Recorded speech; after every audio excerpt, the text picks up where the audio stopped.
दोस्तों, क्या हाल चाल। मैं सजल गुप्ता आपका फिर से स्वागत करता हूं अपनी इस नई वीडियो में।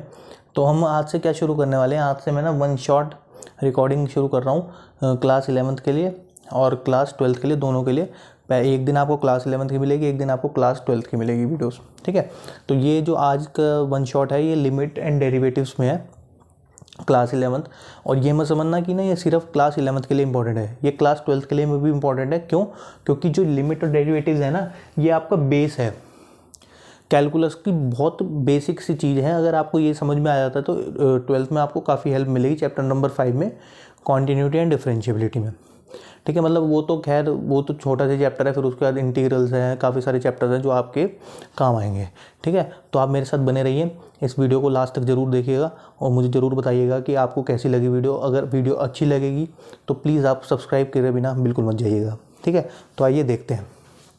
तो लिमिट का क्या मतलब होता है कि अगर मैं वर्ड लिमिट की बात करूँ तो वर्ड लिमिट मेरे को कहता है कि सर अगर नॉर्मल सी बात करी जाए तो आपने किसी के मुंह से ये भी सुना होगा कि ना भाई माइंड योर लिमिट, है ना। तो आपको अपनी लिमिट पता होनी चाहिए, ठीक है। समझ रहे हो क्या कहना चाह रहा हूँ मैं? तो लिमिट का मतलब होता है एक दायरा, ठीक है, एक दायरा जो फिक्स हो जाता है, फिक्स होता है जो, समझ रहे हो क्या कहना चाह रहा हूँ मैं, ठीक है। तो ये फिक्स होती है एक लिमिट, ठीक है। अब मैं आपको क्या कह रहा हूँ कि ना सर अगर मैं एक नंबर लाइन ड्रॉ करूँ, बहुत ध्यान से समझना, ठीक है।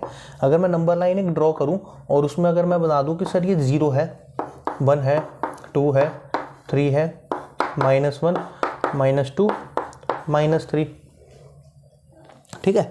तो अगर आप इसमें ध्यान से देखो तो अगर मेरे को ना 1 पे पहुंचना है, अगर मैं 1 पे पहुंच रहा हूं, ठीक है, तो मैं 1 पर कहां से पहुंच सकता हूं? एक तो सर मेरे पास एक ऑप्शन है सर यहां से पहुंच जाओ, एक ऑप्शन है मेरे पास यहां से पहुंच जाओ, ठीक है। बस इसको अभी दिमाग में रखना है, ठीक है। अभी इसको समझना नहीं, अभी सिर्फ दिमाग में रखो। अब दूसरी चीज़ मैं आपको समझाता हूँ। पहली चीज़ तो ये हुई, ठीक है। अगर मैं इसका नोटेशन की बात करूँ, नोटेशन लिमिट का नोटेशन क्या होता है? उसका नोटेशन होता है सर इसको LIM भी लिख देते हैं और LT भी लिख देते हैं, ठीक है। LN मत लिख देना, LN का मतलब होता है लॉगरिथम, ठीक है, वो मैं आपको बताऊंगा, ठीक है। लिमिट अब यहाँ पे होता है कि ना sir x tends to any a। अच्छा, ये एरो का मतलब क्या बताया मैंने? इधर भी होता है x tends to any a, ठीक है। ये एरो का मतलब होता है यहाँ पर, इस एरो का मतलब होता है सर टेंड्स टू बोल देते हैं या फिर अप्रोचेस। मतलब कहने का मतलब यह है कि सर x की वैल्यू a तक पहुंच रही है लेकिन a तक पहुंची नहीं है, उसके जस्ट नेबरहुड में रुक गई। नेबरहुड का मतलब क्या होता है? नेबरहुड का मतलब ये होता है कि सर बिल्कुल जस्ट इससे पहले वाली वैल्यू पर रुक गए, बिल्कुल जस्ट बहुत छोटी सी वैल्यू, ठीक है। वो मतलब ये भी हो सकती है कि 0.99999, ये समझ लो, ठीक है। इतनी बात, छोटी सी बात है, आपको समझ में आ रही होगी, ठीक है। अब देखो ध्यान से, बहुत ध्यान से देखते चलो, ठीक है। आपको सारी चीज़ें क्लियर होंगी, ठीक है, कोई दिक्कत नहीं आएगी। अच्छा, तो इसका मतलब यह है कि सर x की वैल्यू a तक पहुंच रही है, पहुंची नहीं है। अब आ जाओ, मैं यहाँ बता रहा था ना। अब लेट अस अज्यूम कि सर a जो है वो मेरे पास 1 है। अगर a मेरे पास 1 है तो मेरे पास 1 पर पहुंचने के कितने रास्ते हैं? एक तो सर मैं इस साइड से आ सकता हूँ 1 पर, और एक मैं इस साइड से आ सकता हूँ 1 पर। इतनी बात समझ में आ रही है? तो 1 पर पहुंचने के मेरे पास 2 तरीके हैं, ठीक है। एक तो मैं इसको कहाँ से अप्रोच कर सकता हूँ, अगर आप इसको स्क्रीन को देख रहे हो तो एक तो इस साइड से आपका लेफ्ट हैंड साइड हो गया, एक राइट हैंड साइड होगा। यानी मैं एक तो सर लेफ्ट हैंड साइड से आ सकता हूँ, लेफ्ट हैंड साइड, और एक मैं राइट हैंड साइड से आ सकता हूँ। इतनी बात आपको क्लियर हो रही होगी, ठीक है। तो 1 तक पहुँचने के लिए मेरे पास 2 रास्ते होते हैं। अच्छा, तो लिमिट का मतलब क्या होता है कि सर मेरा कोई फंक्शन अप्रोच कर रहा है a तक, मतलब a तक पहुंच रहा है x किसी फंक्शन का, तो मुझे उसमें चेक करना होता है, ठीक है। इतनी बात समझ में आई? अच्छा देखो, फॉर एग्जांपल मैं एक क्वेश्चन लेता हूं ताकि ना आपको ना थोड़ी सी क्लियरिटी और हो जाए, ठीक है, थोड़ा समझना। फॉर एग्जाम्पल एक क्वेश्चन है, मतलब क्वेश्चन नहीं, एक नॉर्मल सी हम मतलब कॉन्सेप्ट समझने की कोशिश कर रहे हैं, ठीक है। क्वेश्चन तो बहुत आसान है, इसके बहुत प्यार से हो जाएंगे क्वेश्चन की दिक्कत नहीं है, बस एक बार लिमिट का कॉन्सेप्ट समझ में आ जाए। डिटेल में समझाने की कोशिश कर रहा हूँ थोड़ी सी।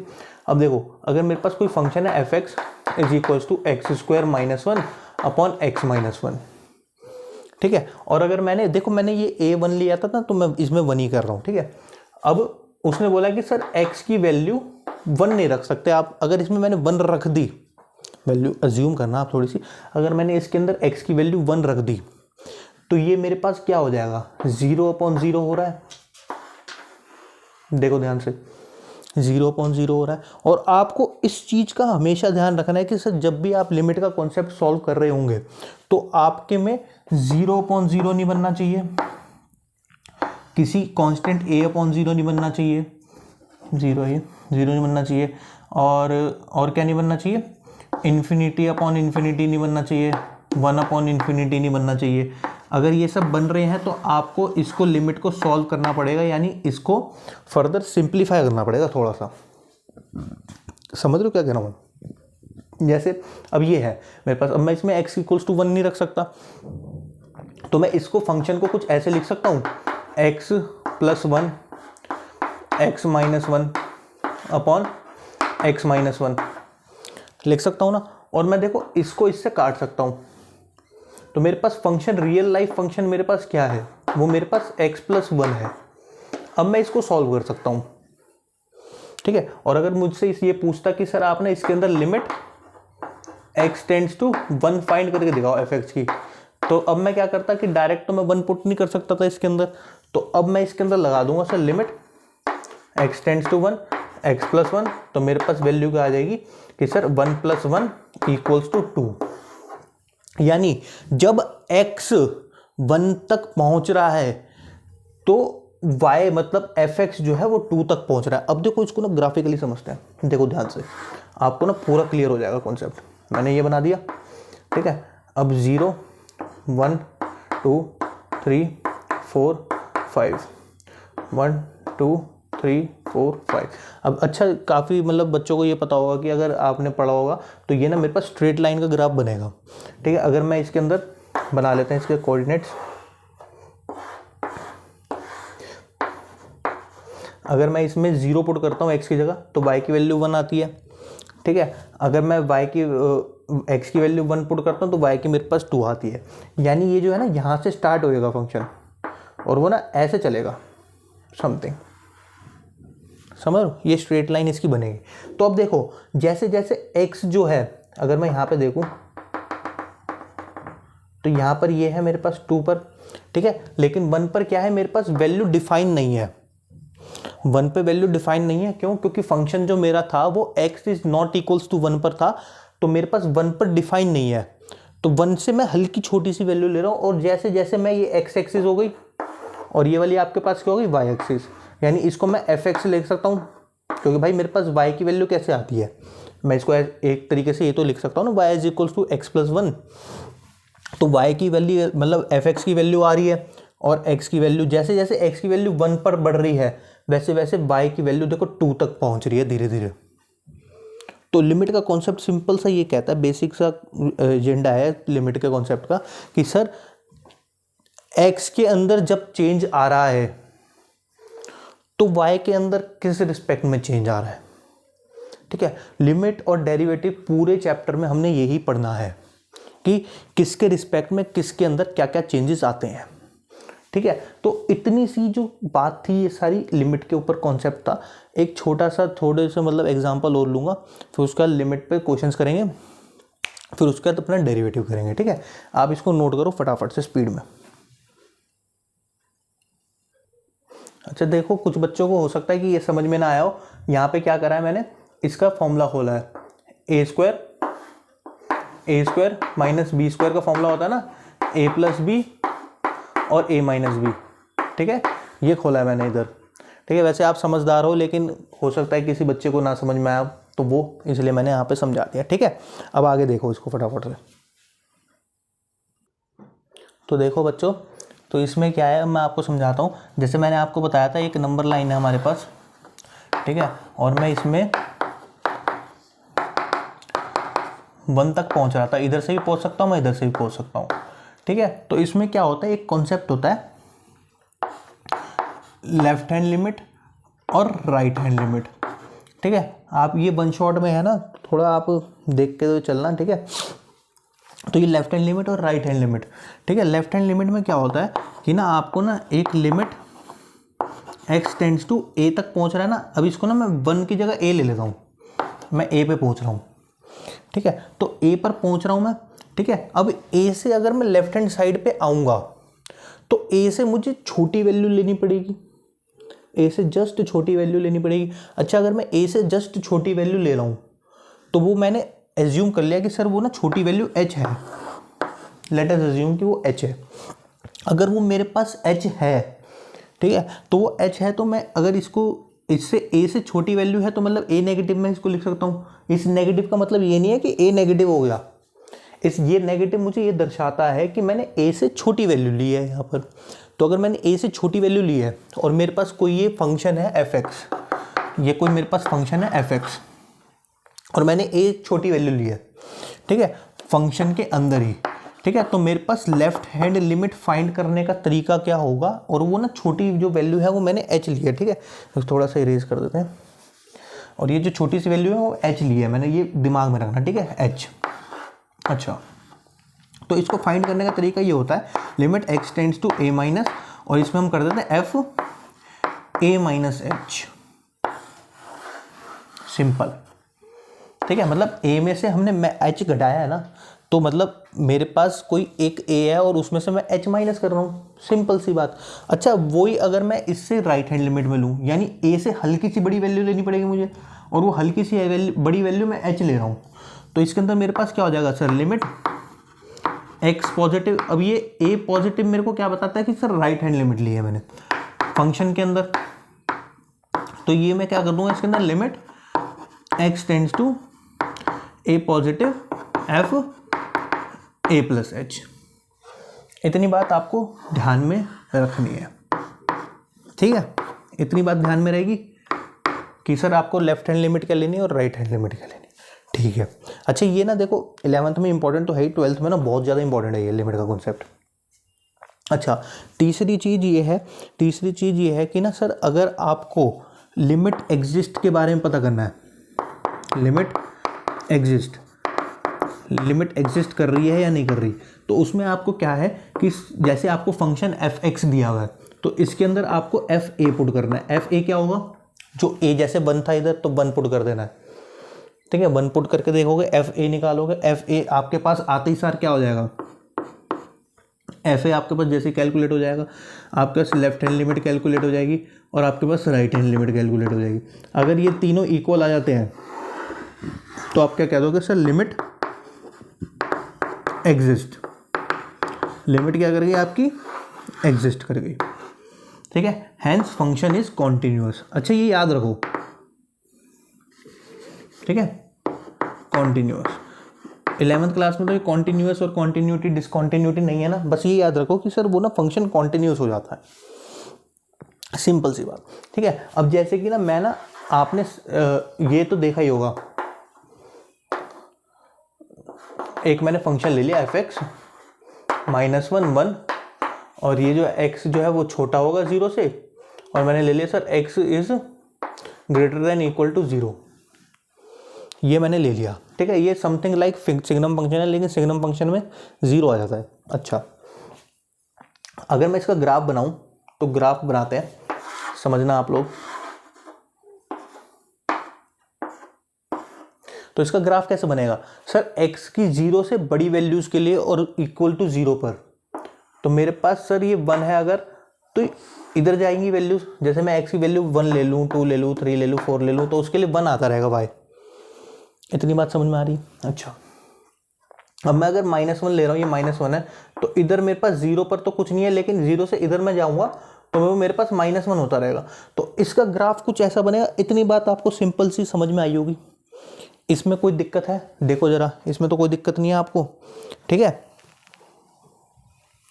अब क्या करोगे, अगर ध्यान से देखो आप इसके अंदर, तो मैं क्या करूं, अगर मैं इसमें लेफ्ट हैंड लिमिट देखूं, तो मेरी लेफ्ट हैंड लिमिट क्या होगी sir, limit x tends to 0 पर चेक करना है। इसने कहा था कि sir at x equals to 0 पर चेक करो कि ना लिमिट एग्जिस्ट कर भी रही है या नहीं कर रही है, मतलब फंक्शन कॉन्टिन्यूअस है या डिसकॉन्टिन्यूअस। देखो अब ना एक पल में ही आपको समझ में आ जाएगा, ध्यान से देखना। लिमिट x टेंड्स टू 0 मतलब 0 तक पहुंच रही है x की वैल्यू, लेकिन पहुंची नहीं है 0 तक। अच्छा तो ये मैंने नेगेटिव ले लिया। अच्छा देखो अब नेगेटिव का मतलब क्या है, ये मुझे बोल रहा है कि सर 0 से ना छोटी वैल्यू लेनी है। अब 0 से हल्की सी छोटी अगर वैल्यू मैं लूँगा तो मेरे पास कहाँ पर आ जाएगा, -1 पर। मतलब तो इन दोनों में से फंक्शन कौन सा होगा 0 से छोटी वैल्यू के लिए? आप कहोगे सर ये वाला फंक्शन आपके पास हो जाएगा 0 से छोटी वैल्यू के लिए, ठीक है। तो मैं यहाँ पे क्या लिख सकता हूँ, फंक्शन -1। फंक्शन पहचानना सीखो भाई, फंक्शन पहचानना जैसे ही आपको आ गया तो आपका आधे से ज़्यादा मतलब क्वेश्चन सॉल्व। अच्छा अब अगर मैं बात करूं सर लिमिट, तो इसका आंसर मेरे पास क्या आ जाएगा, ये तो कांस्टेंट है x तो इसके अंदर है ही नहीं, तो इसका आंसर तो -1 आ गया, सिंपल सीधा सीधा। अगर मैं बात करूं sir limit x tends to 0 positive, यानी 0 से बड़ी वैल्यू, ठीक है। अब मैं 0 से अगर बड़ी वैल्यू की बात कर रहा हूं तो 0 से बड़ी वैल्यू के लिए फंक्शन मेरे पास 1 हो गया भाई, बड़ी वैल्यू के लिए 1 हो गया। अब 1 है तो इसका x तो है नहीं इसके अंदर, तो लिमिट में अगर x 0 भी पुट करूंगा तो मेरे पास ये आएगा।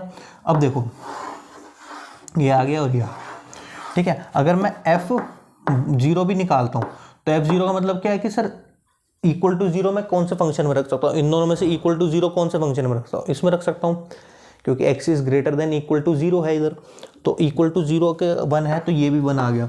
अब इधर देखो मेरे पास सर f0 इक्वल्स टू, मेरे पास राइट हैंड लिमिट क्या हो गया, limit x tends to 0 positive 1 is equals to limit x tends to 0 negative -1, इसके डोंट इक्वल आ गया। तो इसका मतलब सर फंक्शन में limit does not exist, limit does not exist. अब देखो इसको प्रूफ भी करता हूँ ग्राफिकली, तो आपको सब चीज़ें समझ में आएंगी। अब मुझे एक बात बताओ कि सर अगर मेरे पास कोई ग्राफ है और वो कॉन्टिन्यूअस है तो मतलब वो चलता ही रहेगा ना, कहीं पे ब्रेक तो नहीं होगा। अब देखो ये मेरे पास ऐसे आ गया, यहाँ पे गोला आ गया, डार्क सर्कल तो नहीं है। अब क्या है कि सर 0 पर ये ब्रेक हो गया, 1 पर चला गया, अब ये यहाँ पर आ गया, तो यहाँ पे फंक्शन ब्रेक हो गया ना मेरा, यानी कर्व जो है ग्राफ का कर्व है वो यहाँ पर ब्रेक हो गई, टूट गया यहाँ पे ग्राफ। अगर यहाँ पे ग्राफ मेरा टूट गया है तो क्या होगा, ये डिसकंटिन्यूअस हो गया। तो यही होती है डिसकंटिन्यूअस की, यहीं से पता लगता है डिसकंटिन्यूअस। समझ में आया, ठीक है। अब जल्दी से स्पीड में 2-4 इंपॉर्टेंट क्वेश्चंस करेंगे जिससे आप एक्सरसाइज के क्वेश्चन लगा सको, फिर हम चलेंगे डिफरेंशिएबिलिटी पे। तो देखो अलजेब्रा ऑफ लिमिट समझते हैं। अलजेब्रा ऑफ लिमिट्स का मतलब है कि लिमिट कब कब डिस्ट्रीब्यूट हो जाती है, ठीक है। लिमिट जो है हर सिचुएशन में डिस्ट्रीब्यूट हो जाती है, मतलब कि अगर मेरे पास limit x tends to a है और fx प्लस gx, अगर मेरे पास दो फंक्शंस अंदर मल्टीप्लिकेशन एडिशन में हो, सब्ट्रैक्शन में हो, मल्टीप्लिकेशन में या डिवीजन में हो, तो लिमिट मेरे पास डिस्ट्रीब्यूट हो जाती है। डिस्ट्रीब्यूट होने का मतलब ये है कि ना अगर ये एडिशन में है तो limit x tends to a fx और लिमिट उसके साथ भी चली जाएगी फंक्शन के अंदर, ठीक है। ऐसी सिमिलरली नेगेटिव का केस होता है, ऐसी पॉजिटिव का होता है, सिमिलरली मल्टीप्लिकेशन का भी होता है, डिवीजन का भी होता है। एक ये वाला है, इसमें आपको क्या चीज़ ध्यान रखनी है कि सर इसमें जो ये लैम्डा है ना, ये लैम्डा आपका कोई भी कांस्टेंट है, ठीक है। और ये कांस्टेंट जो होता है वो लिमिट से बाहर आ जाता है। याद करो अभी इससे पहले वाला हमने क्वेश्चन करा था तो उसके अंदर मैंने आपको बनाया था 1, लिमिट x टेंड्स टू 0 और 1 आ गया था उसके अंदर। तो हमने क्या करा था, वो x तो था नहीं उसके अंदर, तो 1 मैंने सीधा सीधा बाहर लिख दिया था। इतनी बात आपको समझ में आई? अच्छा चलो ठीक है। तो ये अलजेब्रा ऑफ लिमिट्स था, छोटा सा कॉन्सेप्ट था। अब मैं इस क्वेश्चन को सॉल्व करता हूँ। तो इसमें क्या होगा सर, लिमिट मेरे पास फंक्शन ये है, अब ये फंक्शन 1 है, फंक्शन 2 है और फंक्शन 3 है, तो इसमें लिमिट डिस्ट्रीब्यूट हो जाएगी। Limit x tends to 1, x की वैल्यू 3, ठीक है, x की power 3, limit x tends to 1 x square plus limit x tends to 1 1। अब इसके अंदर वैल्यूज पुट कर दो, यानी लिमिट पुट कर दो इसके अंदर, तो 1 का क्यूब 1, इसके अंदर पुट करोगे -1 और इसके अंदर पुट करोगे तो +1, ठीक है, क्योंकि इधर तो x है नहीं, ठीक है, तो इसलिए मैंने 1 पुट कर दिया। अब देखो 1 से 1 कट गया, यानी इसका जो रिजल्ट आ गया वो आ गया, सॉल्व हो गया, ठीक है। अब मैं इसको सॉल्व करता हूँ, देखो ध्यान से। अब लिमिट मेरे पास ये है, तो यानी सर मेरे पास फंक्शन जो है डिवीजन में है, यानी इसके अकॉर्डिंग मैं क्या कह सकता हूँ, इस वाली प्रॉपर्टी के अकॉर्डिंग लिमिट डिस्ट्रीब्यूट हो जाएगी। तो limit x tends to 1 X square plus 1 upon limit x tends to 1 x plus 100। तो आपके पास क्या आ जाएगा, 1 जैसे ही आप इसके अंदर पुट करोगे तो 1 प्लस 1 अपॉन नीचे क्या आ जाएगा 1 प्लस 100। तो आपके पास क्या आ गया 2/101। ये आपका आंसर हो गया। ठीक है, आपको हमेशा जब भी लिमिट का क्वेश्चन मिलता है तो आपको क्या करना है, उसके अंदर पहले डायरेक्ट लिमिट पुट करके देखनी है। क्या बोला मैंने, आपको पहले डायरेक्ट लिमिट पुट करके देखनी है।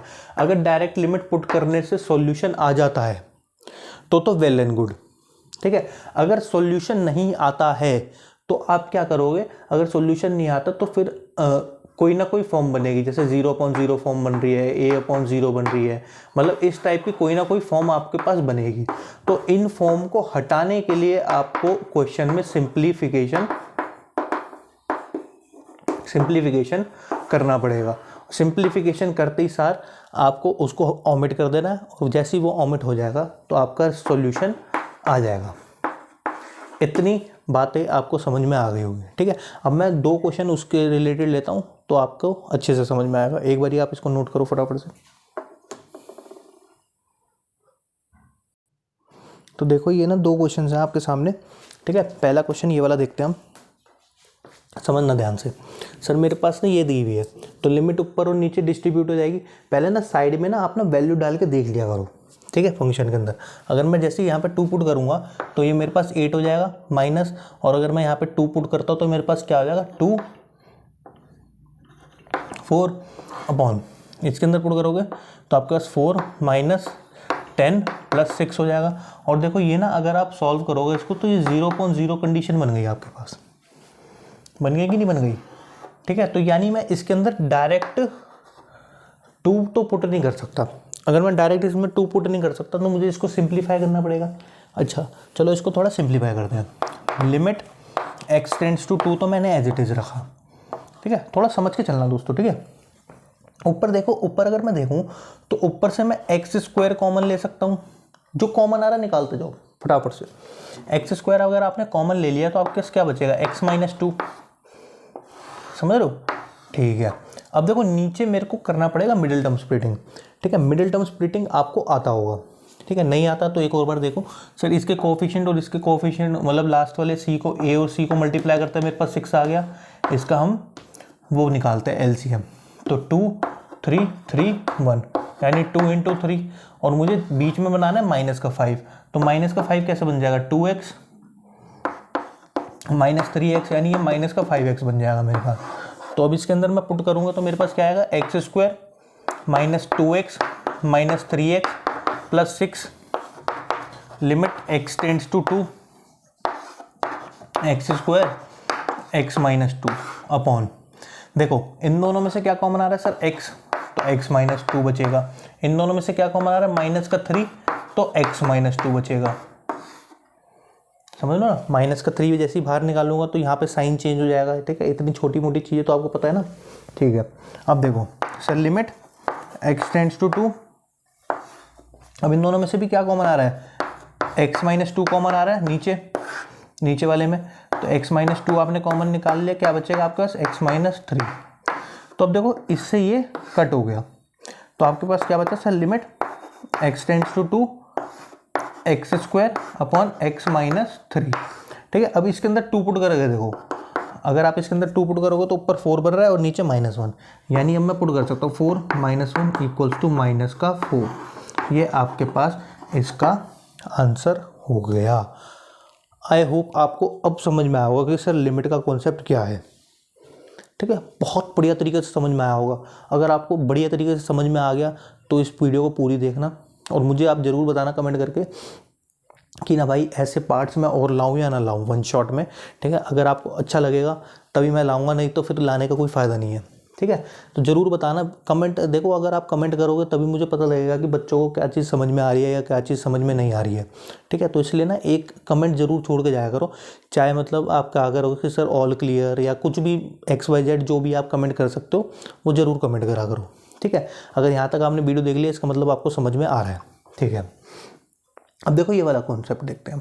ठीक है, इसके अंदर आप क्या करोगे, सबसे पहले ना लिमिट डिस्ट्रीब्यूट होगी आपकी, लिमिट x टेंड्स टू 1 और आपके पास क्या हो जाएगा ये x माइनस 2 और ये, चलो पहले ना इसके अंदर ऐसा करते हैं, पहले हम डायरेक्ट पुट करके देखते हैं लिमिट सबके अंदर। तो मैंने इसके अंदर 1 पुट करा तो मेरे पास क्या आ जाएगा 1 माइनस 1, नीचे 0 हो गया। इधर 1 पुट करूँगा तो 1 माइनस 3 प्लस 2, ये भी 0 हो गया। तो ये मेरे पास 0.0 बन रहा है और ये 1/0 बन रहा है, यानी नॉट डिफाइंड वाली कंडीशन बन रही है। और मैंने आपको बताया था नॉट डिफाइंड वाली कंडीशन अगर बन रही हो तो आपको क्या करना है, इसको सिंप्लीफाई करना है। तो आपको इसको सिंप्लीफाई करना पड़ेगा। ठीक है, अगर मैं देखूँ इधर ध्यान से तो लिमिट x टेंड्स टू 1 और मैं इसको अभी ऐसे लिख देता हूँ 2, नीचे मेरे पास x अगर मैं कॉमन लूँगा तो x माइनस 1 बचेगा। ठीक है, -1। अब देखो इधर से मैं x अगर कॉमन लेता हूँ, इन सब में से अगर मैं x कॉमन लेता हूँ तो अंदर मेरे पास क्या बचेगा, x² माइनस 3x प्लस 2 बचेगा कि नहीं बचेगा। अब इसके अंदर मिडिल टर्म स्प्लिटिंग करोगे। ठीक है, अब आपको क्या दिख रहा है, सारी चीज़ें ओके है। अब इसमें मिडिल टर्म स्प्लिटिंग करोगे, 1 की मल्टीप्लाई 2 से करोगे 2 आ जाएगा। इसका एलसीएम क्या होता है 2, और मुझे 2 × 1 को यूज़ करके माइनस का 3x बनाना है। तो मैं कैसे बना सकता हूँ, -2x माइनस x करके -3x बन जाएगा, यानी मैं -3x को इस तरीके से लिख सकता हूँ। तो इसके अंदर पुट करोगे, अब आप ध्यान से देखना। ठीक है, limit x tends to 1 x minus 2 x minus 1 -1/x, और इधर मैं लिख दूंगा x² minus 2x minus x plus 2। अब देखो इनमें से क्या कॉमन आ रहा है, limit x tends to 1 x minus 2 x minus 1 -1x। इन दोनों में से क्या कॉमन आ रहा है, x कॉमन आ रहा है, x निकाल लो तो x माइनस 2 बचेगा, और इसमें से मैं माइनस का 1 कॉमन निकाल लो तो x माइनस 2 बचेगा। बचेगा कि नहीं बचेगा। ठीक है, अब इस पूरे में से x माइनस 2 कॉमन आ जाएगा, लिमिट x माइनस 1 तो x minus 2 upon x minus 1 -1/x, और इधर आपके पास क्या बन जाएगा x माइनस 1 और x माइनस 2। देखो ध्यान से, ये बन गया कि नहीं बन गया। ठीक है, अब आप क्या करोगे, इसका ले लोगे LCM, limit x tends to 1। आप इसका एलसीएम लोगे तो आपके पास क्या आएगा, ये देखो 1/x x माइनस 1 पहले आप कॉमन ले लो बाहर। ठीक है, बाहर कॉमन ले लोगे तो ये x माइनस 2 बचेगा, और इधर क्या बचेगा आपके पास 1/x माइनस 2। ठीक है ना, ये बचेगा। अच्छा पहले ना दोस्तों ये वाला आप जरा सेक्शन नोट कर लो, मैं थोड़ा साइड हो जाता हूँ, इसको आप नोट कर लो। ठीक है, स्क्रीनशॉट ले लिया होगा आपने, नोट कर लिया होगा। ठीक है, अब मैं ना जरा इसको मिटा देता हूँ इधर वाले सेक्शन को, क्योंकि मुझे ना जरा स्पेस की ज़रूरत है।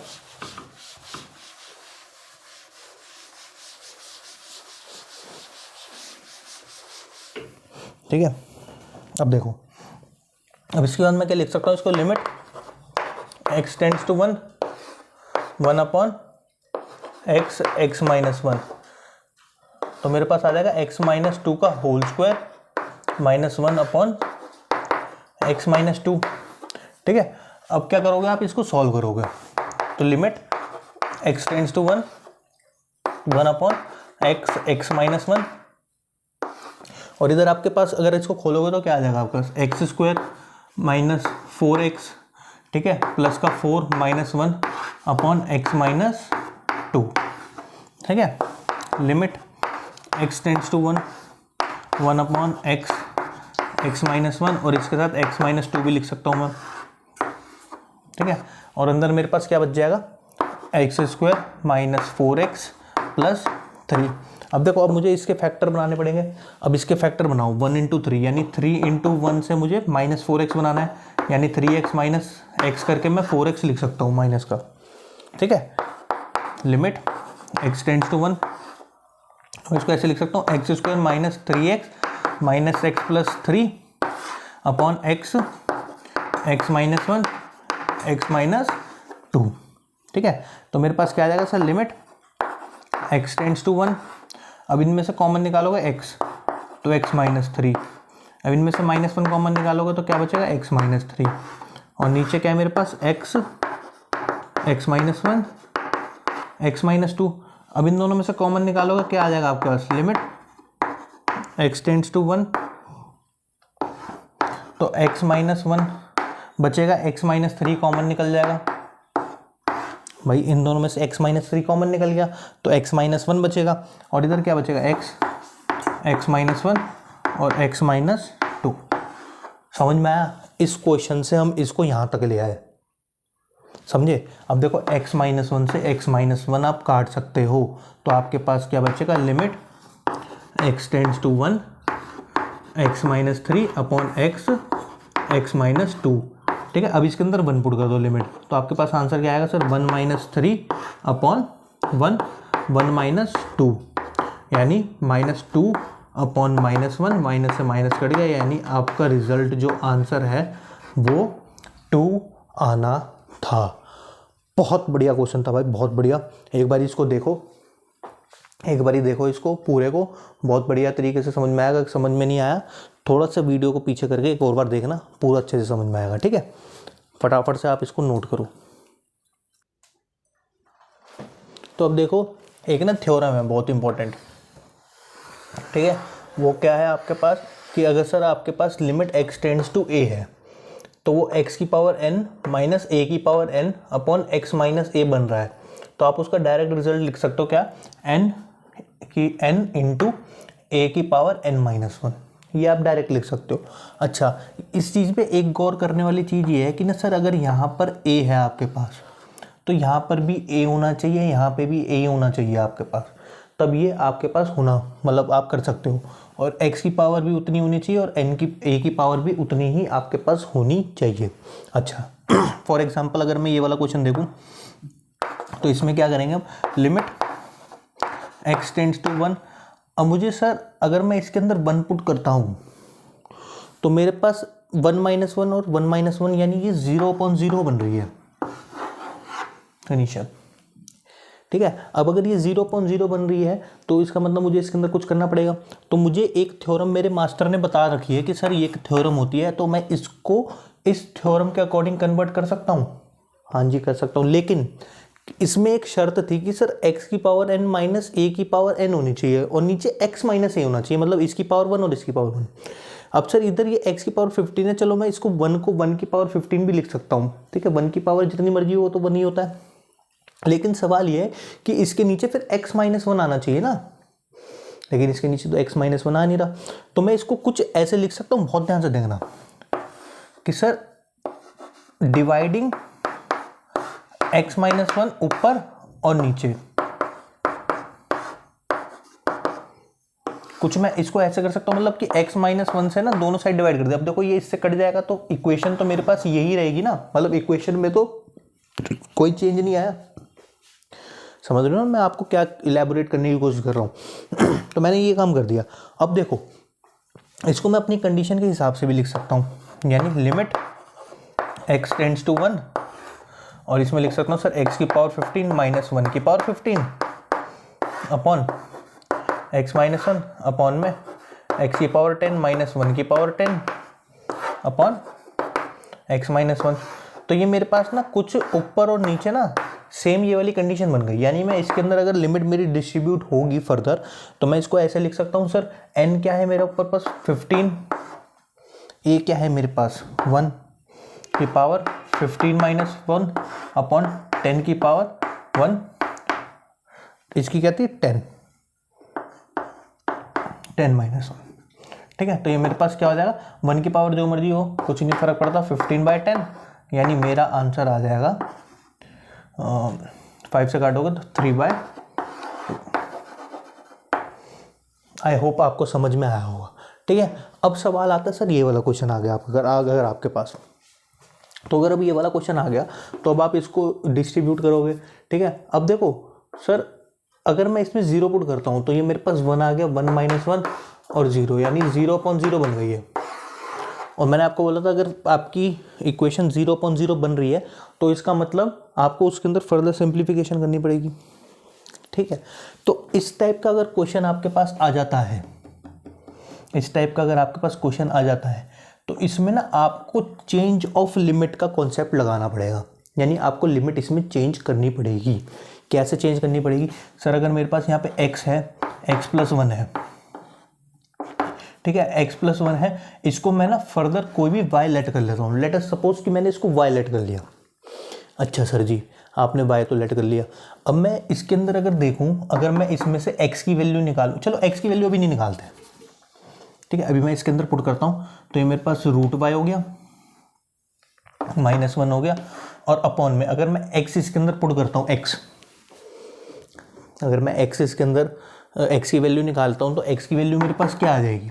x की वैल्यू आ जाएगी सर y-1, यानी मैं x की जगह y-1 पुट कर सकता हूँ। लेकिन यहाँ पे लिमिट तो x पे डिपेंड कर रही थी ना, x पे जा रही थी, तो अब x पे जा रही थी तो y पर कैसे पहुंचेगी? तो इसमें मुझे क्या करना पड़ेगा? अगर x की लिमिट 0 पर जा रही थी तो इसकी कंडीशन के अकॉर्डिंग सर 0 अगर मैं x की जगह पुट करता हूं, मैं क्या कह रहा हूं सर, व्हेन x = 0, तो y कहां तक पहुंच रहा है? जब x 0 तक पहुंच रहा है तो y कहां तक पहुंच रहा है? जब इसकी वैल्यू मैं 0 पुट कर दूंगा तो +1 = y, यानी y की वैल्यू सर 1 आ गई, यानी लिमिट y टेंड्स टू 1 हो गया। अब यानी जब x की वैल्यू 0 तक पहुंच रही थी तो y की वैल्यू 1 तक पहुंच रही है, यानी यहां पे हमने लिमिट चेंज कर दी। चेंज ऑफ लिमिट का कॉन्सेप्ट समझ में आया? अच्छा, अब देखो ध्यान से, अब मैं क्या कर रहा हूं, इसको फर्दर, इसको मैं ऐसे लिख सकता हूं, लिमिट y टेंड्स टू 1 और y की पावर 1/2 माइनस 1 की पावर 1/2 अपॉन y -1। तो ये मेरे पास कुछ इसकी तरह दिख रहा है, दिख रहा है कि नहीं दिख रहा है, जिसमें n मेरे पास 1/2 है। तो मैं इसको अब क्या लिख सकता हूँ सर, 1/2 a, देखो a भी मैच करके, यहाँ पे तो a 0 था और यहाँ पे मेरे पास a 1 था एक तरीके से। तो मैंने इसको चेंज ऑफ लिमिट, इस कंसेप्ट को क्या हो गया था, चेंज ऑफ लिमिट। अभी मैं लिखता हूँ 1/2 आ गया, a की पावर 1/2 -1, 1 की पावर जो मर्जी हो 1 ही होता है, तो ये मेरे पास 1/2 आंसर आ गया, ठीक है। इस कॉन्सेप्ट को कहते हैं change of limit, change of limit. और ये ना कैलकुलस में बहुत यूज़ होगा, बहुत आगे बहुत यूज़ आने वाला है इसका, ठीक है। अगर आपको ये समझ में आया क्वेश्चन तो फिर हम आगे चलेंगे फर्दर, फटाफट से इसको नोट करो। तो अब देखो, एक मोस्ट इम्पॉर्टेंट थ्योरम है आपकी, ठीक है, वो क्या है कि ना, अगर आपके पास लिमिट x टेंड्स टू 0 हो जाए और आपके पास sin x upon x equals to sin x upon x आ जाए, मतलब जो एंगल यहाँ पर है वही एंगल से डिवाइड हो रहा हो साइन फंक्शन, तो उसके डायरेक्ट रिजल्ट आप ना 1 लिख सकते हो, ठीक है, ये आपको पता होना चाहिए।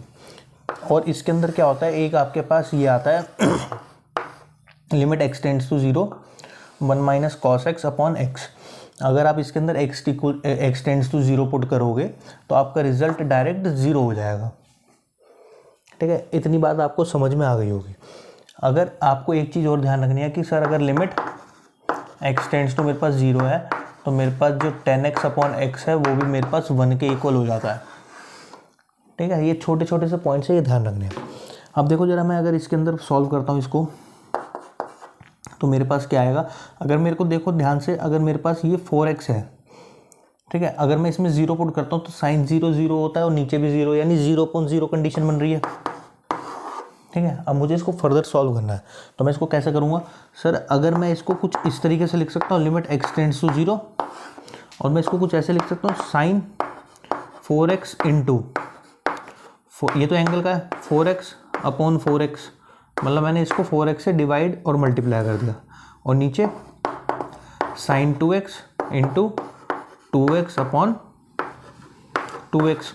तो मुझे कोई फ़र्क पड़ेगा नहीं पड़ेगा, क्यों नहीं पड़ेगा, क्योंकि सर 4x से 4x कट गया, 2x से 2x कट गया, तब भी मेरे पास इक्वेशन तो यही रहेगी ना मेरे पास, इक्वेशन में कोई चेंज नहीं आने वाला। अच्छा, तो लिमिट x टेंड्स टू 0, तो मैं अब इसको कुछ इस तरीके से लिख सकता हूँ, साइन 4x अपॉन 4x, ठीक है, और अपॉन में साइन 2x अपॉन 2x। तो मेरे पास क्या बचेगा, इनटू में सर ऊपर का 4x और नीचे का 2x, यही बचेगा। इसको मैं इससे काट सकता हूँ। अब देखो, अब ना मेरे पास लिमिट क्या हो जाएगी, डिस्ट्रीब्यूट हो जाएगी, लिमिट डिस्ट्रीब्यूट हो जाएगी। 4/2 को मैं बाहर लिख सकता हूँ, यानी ये सिर्फ 2 बचेगा, 4 से 2 कट जाएगा तो 2 बचेगा। और यहाँ पे क्या जाएगा मेरे पास, limit x tends to 0 sine 4x upon 4x upon sine 2x upon 2x, ठीक है। तो अब इसमें ना लिमिट डिस्ट्रीब्यूट कर दो, limit x tends to 0 sine 4x upon 4x, ठीक है, अपॉन में limit x tends to 0 sine 2x upon 2x, ठीक है। अब देखो, ये तो मेरे पास 1 हो गया और ये भी मेरे पास 1 हो जाएगा, किस वाले रूल से, इस वाले रूल से। तो मेरे पास रिजल्ट क्या आ गया, 2 × 1, यानी मेरे पास आंसर 2 आ गया है, ठीक है। इतनी बात आपको समझ में आई होगी। अगर मैं बात करूं सर, जैसे मैं क्वेश्चन बना लूं कि मैंने यहाँ पे लिखा था limit x tends to 0 10x upon x equals to 1, ठीक है, ये मैंने आपको लिख के दिखाया था। तो अगर आप ध्यान से देखोगे, तो अगर इसको मैं सॉल्व करूं तो मैं इसको कुछ ऐसे लिख सकता हूँ, लिमिट x टेंड्स टू 0, और इसको मैं लिख सकता हूँ sine x upon cos x into 1/x, कुछ ऐसा लिख सकता हूँ मैं इसको, ठीक है। अब देखो, और मैं इसको कुछ फिर इसके बाद फर्दर कुछ ऐसे लिख सकता हूँ, मतलब 10x को खोला मैंने, 10x को sine x upon cos x लिखा है, और इस x को अलग से लिख दिया 1 अपॉन x, ठीक है। अब इसको मैं ऐसे लिख सकता हूँ, साइन x और इस x को इसके साथ ले गया इंटू में 1 अपॉन कॉस x, ठीक है। अब इसमें डिस्ट्रीब्यूट कर दो, तो limit x tends to 0 sine x upon x into limit x tends to 0 1 upon cos x। अब देखो, ये वाली तो आपके पास वैल्यू 1 हो गई, और इधर क्या हो जाएगा, मैं इसको ऐसे लिख सकता हूँ ना, 1 into limit x tends to 0 1 upon cos x, ठीक है। अब इसमें 0 पुट करो, कॉस 0, ठीक है, तो आपके पास क्या आ जाएगा, 1 इंटू 1 अपॉन कॉस 0। अब आपको पता है सर कॉस 0 क्या होता है, मेरे पास 1 होता है, तो मेरे पास आ जाएगा 1 इंटू 1 upon 1 which is equals to 1, hence proved. इतनी बातें आपको समझ में आई होगी, ठीक है ना। तो आप इसको नोट कर लो फटाफट से। तो लिमिट के ऊपर ना मैं ये सोच रहा हूँ कि ना वीडियो ज़्यादा लंबी हो रही है, तो इसको सिर्फ लिमिट तक ही रखते हैं। नेक्स्ट पार्ट में क्या करूँगा, नेक्स्ट पार्ट में मैं आपके लिए डिफरेंशिएशन का भी एक अलग से पार्ट बना देंगे, मतलब 2 पार्ट में ये पूरी कंप्लीट हो जाएगी, ठीक है। तो ज़्यादा बड़ी लंबी वीडियो भी हो जाएगी ना, तो वो भी आप वॉच नहीं करोगे। अगर आपको ये देखो, अगर ये कंटेंट अच्छा लगा हो, आपको समझ में आया हो, कॉन्सेप्ट्स जितने भी हैं, तो प्लीज़ वीडियो को लाइक करिए।